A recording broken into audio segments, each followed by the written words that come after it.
주제: 배현진, 장동혁 직격, 창당 이래 최저 지지율 15%. 차라리 미국 가시라. 안녕하세요. 팩트를 전하는 누누구구입니다. 오늘도 충격적인 소식을 가져왔습니다. 오늘 다룰 내용은 대한민국 제1야당 국민의힘이 창당 이래 단 한 번도 경험해보지 못했다는 지지율 수치, 그리고 그 숫자를 둘러싸고 당내에서 터져나온 직격탄 발언들입니다. 배현진 의원과 장동혁 의원. 이 두 이름이 요즘 여의도 정가에서 가장 뜨겁게 회자되고 있다는 것 알고 계셨나요? 단순한 내부 갈등으로 보기엔 그 발언의 수위와 파장이 심상치 않습니다.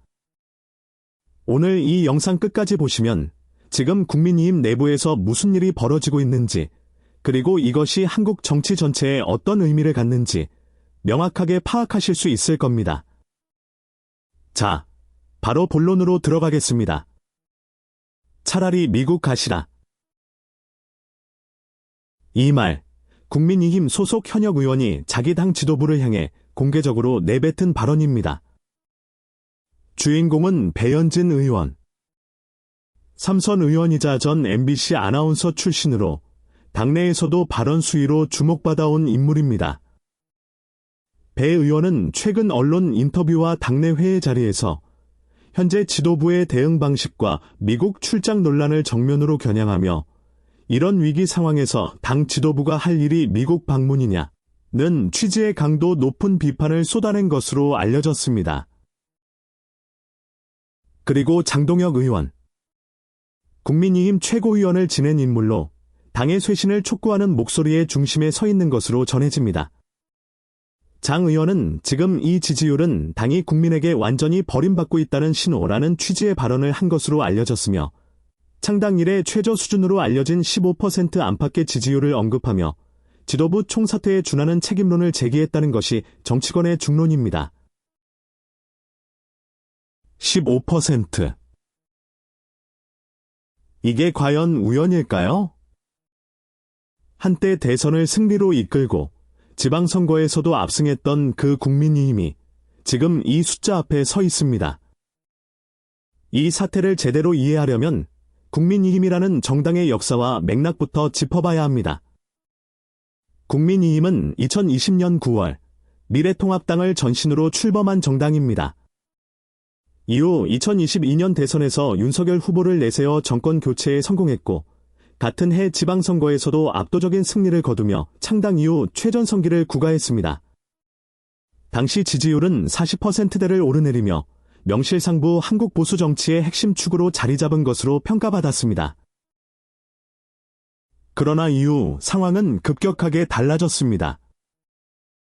2024년 4월 22대 총선에서 국민의힘은 108석이라는 참패를 기록한 것으로 알려졌습니다. 민주당이 175석을 확보한 것과 비교하면 사실상 원내 주도권을 완전히 내준 셈입니다. 총선 이후 당 지도부 교체론이 불거지기 시작했고, 쇄신과 쇄신 요구 사이의 갈등이 반복되는 구도가 이어진 것으로 전해집니다. 여기에 윤석열 대통령을 둘러싼 각종 논란과 지지율 하락, 그리고 계엄 사태와 탄핵 정국이라는 전례 없는 헌정 위기가 겹치면서 국민의힘의 지지 기반은 말 그대로 무너져 내리기 시작한 것으로 분석됩니다. 자, 이 시점에서 배현진 의원과 장동혁 의원이라는 두 인물을 살펴볼 필요가 있습니다. 배현진 의원은 서울 송파을에서 3선을 기록한 현역 의원으로 MBC 아나운서 출신이라는 이력 때문에 미디어 친화적 이미지를 갖고 있는 것으로 알려져 있습니다. 당내에서는 친윤 성향으로 분류되어 왔지만 최근 들어 당 지도부의 위기 대처 방식에 공개적으로 각을 세우는 행보를 이어가고 있다는 것이 정치권의 시각입니다. 친윤 성향의 의원이 지도부에 직격탄을 날린다는 것, 이것이 왜 충격적인지 잠시 후 팩트 챕터에서 더 자세히 설명드리겠습니다. 장동혁 의원은 충남 보령 서천 지역구 의원으로 법조인 출신이라는 점에서 논리적 언어 구사로 주목을 받아온 인물입니다. 당 최고위원을 역임하면서 내부 사정을 누구보다 잘 알고 있는 인물로 평가받으며, 이번 발언도 단순한 불만 표출이 아닌 구조적 문제 제기라는 해석이 나오고 있는 것으로 알려졌습니다. 두 의원이 동시에 목소리를 높이고 있다는 것, 이것이 과연 우연의 일치일까요? 지금 이 영상을 구독 중이시라면 알림 설정도 켜두시면 이런 속보를 가장 빠르게 받아보실 수 있습니다. 계속 보시죠. 자, 이제 팩트를 하나씩 짚어보겠습니다. 감정이 아니라 확인 가능한 사실들로만 구성했습니다. 총 5가지입니다. 팩트 1. 지지율 15%. 국민의힘 창당 이래 최저 수준으로 알려졌습니다. 각종 여론조사 전문기관의 수치를 종합하면 최근 국민의힘의 정당 지지율이 15% 내외까지 하락한 것으로 알려졌습니다. 이는 국민의힘 전신 정당들의 역대 지지율과 비교해도 유례를 찾기 어려운 수준이라는 것이 전문가들의 공통된 시각입니다. 일부 조사에서는 10%대 초반까지 떨어진 수치도 나온 것으로 전해지며 이 수치는 단순한 일시적 하락이 아니라 특정 계층과 연령대에서 지지층이 구조적으로 이탈하고 있다는 신호로 해석되고 있습니다. 특히 수도권 중도층과 2030세대에서 지지율이 급락한 것으로 알려졌으며 이는 총선 패배 이후에도 뚜렷한 반전 없이 지속되고 있다는 점에서 더욱 심각한 수준으로 받아들여지고 있습니다. 이 숫자 하나가 지금 당내 모든 갈등의 출발점이 되고 있다는 것이 정치권의 일반적인 분석입니다. 팩트 2. 배현진 의원의 미국 가시라 발언. 공개적 기록으로 남아있는 것으로 알려졌습니다. 배현진 의원이 당 지도부의 미국 방문을 공개적으로 비판한 발언은 단순한 내부 불만을 넘어 언론에 의해 공식적으로 보도된 것으로 전해집니다. 배 의원은 지금 이런 위기 상황에서 당 수뇌부가 미국을 방문하는 것이 과연 적절한 타이밍인지 묻고 싶다는 취지의 발언을 한 것으로 알려졌으며 이는 현직 의원이 자당 지도부의 동선과 판단력을 공개적으로 문제 삼은 것으로 해석됩니다. 일반적으로 정당 내부에서는 이런 수위의 공개 비판은 매우 드문 일로 알려져 있습니다. 같은 당 소속 의원이 지도부를 향해 차라리 미국 가시라는 뉘앙스의 발언을 공개적으로 한다는 것, 이것이 어떤 의미인지 여러분은 어떻게 생각하시나요? 이 발언 이후 당내 반응이 즉각적으로 엇갈린 것으로 알려졌으며 일부는 동조, 일부는 당 기강 회의를 우려하는 목소리를 낸 것으로 전해집니다. 팩트 3. 장동혁 의원. 국민에게 버림받는 중이라는 취지의 발언 공개 파문. 장동혁 의원은 최근 당내 회의 및 언론 인터뷰 자리에서 현재 지지율은 단순한 수치 문제가 아니라 국민이 이 당을 더 이상 신뢰하지 않는다는 냉혹한 신호, 라는 취지의 발언을 한 것으로 알려졌습니다. 법조인 출신인 장 의원은 감정적 표현보다는 구조적 진단 방식의 언어를 주로 구사하는 것으로 알려져 있는데 이번 발언은 그런 장 의원답지 않게 매우 직접적이고 강도 높은 표현을 담고 있다는 점에서 주목을 받고 있는 것으로 전해집니다.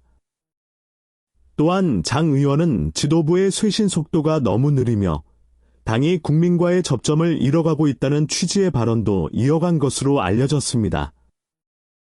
최고위원을 직접 지낸 인물이 이런 발언을 한다는 것, 내부 사정을 가장 잘 아는 사람의 경고라는 점에서 무게가 다릅니다. 팩트 4. 탄핵 전국 이후 당내 분화 가속화된 것으로 알려졌습니다. 윤석열 대통령의 비상계엄 선포와 뒤이은 탄핵 전국은 국민의힘 내부를 사실상 두 개의 흐름으로 분화시킨 것으로 알려졌습니다. 탄핵에 찬성한 의원들과 반대한 의원들 사이의 갈등이 표면화되었고 이는 지도부 구성과 향후 당의 방향성을 둘러싼 갈등으로 이어진 것으로 전해집니다. 특히 탄핵 찬성파로 분류된 의원들 상당수가 쇄신을 요구하는 목소리의 중심에 서 있는 것으로 알려졌으며 이들이 배현진, 장동혁 의원의 발언에 대한 공감대를 형성하고 있다는 분석이 나오고 있습니다. 반면 탄핵 반대 성향의 의원들 사이에서는 이런 공개적 내분이 오히려 당에 더 큰 타격이라는 시각이 존재하는 것으로 알려졌습니다. 이 분화가 언제, 어떤 방식으로 봉합되거나 폭발하느냐가 국민의힘의 미래를 가를 핵심 변수로 보입니다. 팩트 55% 지지율. 정치적으로 어떤 의미인지 구체 수치와 함께 확인됩니다. 정치학계에서는 제1야당의 지지율이 15% 수준에 머문다는 것은 원내 교섭단체로서의 실질적 영향력 행사가 어려워지는 임계점에 가까워지는 신호로 해석되는 경우가 많은 것으로 알려졌습니다. 실제로 한국 정당사에서 주요 정당의 지지율이 이 수준으로 떨어진 사례는 매우 드문 것으로 알려져 있으며 대부분 해당 정당이 분당 또는 통합 혹은 대대적 쇄신이라는 세 가지 경로 중 하나를 선택하는 시점과 겹치는 것으로 전해집니다. 현재 국민의힘의 지지율 추이를 보면 총선 패배 이후 반짝 반등이 있었으나 탄핵 정국과 내부 갈등이 겹치면서 다시 하강 곡선을 그리고 있다는 것이 복수의 조사기관의 공통된 분석인 것으로 전해집니다. 숫자는 거짓말하지 않습니다. 15%. 이 숫자가 무엇을 뜻하는지 잠시 후 분석 챕터에서 세 가지 시나리오로 풀어드리겠습니다. 자, 지금부터는 이 사태의 핵심을 세 가지 시나리오로 분석해보겠습니다. 지금까지 구독해주신 분들이라면 이 채널이 어느 편도 들지 않는다는 것 이미 잘 아실 겁니다. 오늘도 마찬가지입니다. 팩트 위에서 가능한 시나리오만 냉정하게 살펴봅니다. 시나리오 1. 내부 비판이 쇄신의 기폭제가 되는 경우 배현진, 장동혁 두 의원의 직격 발언이 당내에서 광범위한 공감대를 형성하고 이것이 지도부 교체 또는 쇄신 가속화로 이어지는 시나리오입니다. 이 경우 국민의힘은 사실상 2.0 버전의 새 출발을 선언하는 국면으로 접어들 가능성이 있는 것으로 보입니다. 역사적으로 보면 한국 보수 정당은 내부 비판이 임계점을 넘었을 때 오히려 빠른 쇄신으로 전환점을 만들어낸 사례가 있는 것으로 알려져 있습니다. 2012년 새누리당의 비대위 전환, 2017년 이후 한국당의 일련의 변화들이 그 사례로 거론되는 것으로 전해집니다. 다만 이 시나리오가 실현되려면 두 의원의 발언이 고립된 목소리가 아니라 당내 다수 의견을 대변하는 것으로 확인되어야 한다는 전제가 붙습니다. 현재로서는 동조 세력의 규모가 불분명한 것으로 알려져 있습니다.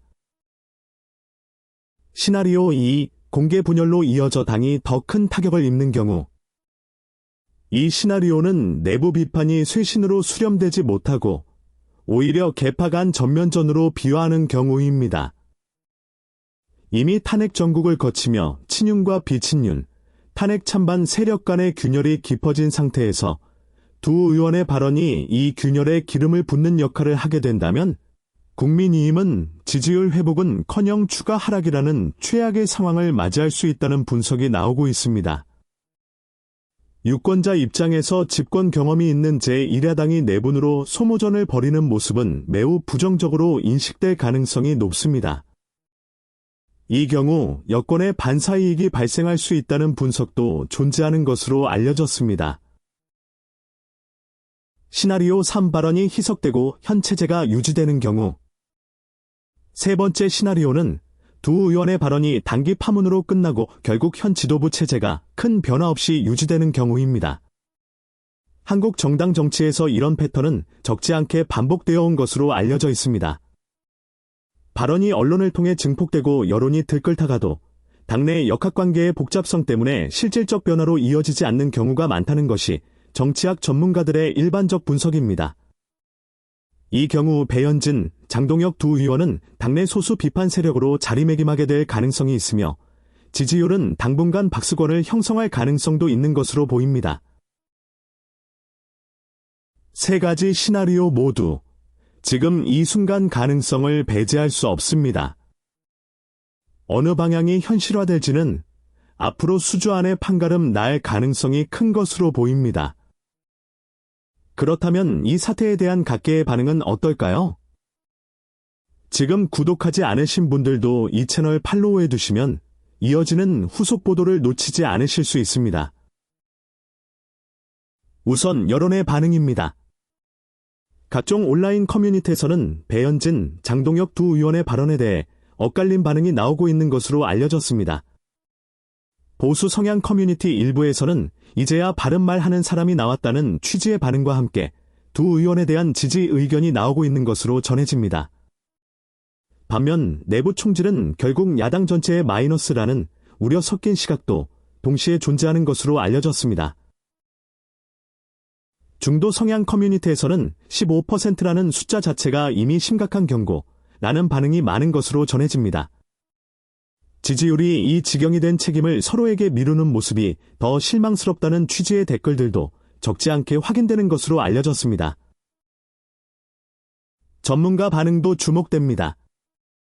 복수의 정치학 전문가들은 이번 사태에 대해 당내 비판이 건강한 민주주의적 절차로 작동하려면 제도적 수렴 창구가 있어야 하는데 현재 국민의힘은 그 창구 자체가 불명확한 상태라는 취지의 분석을 내놓은 것으로 알려졌습니다.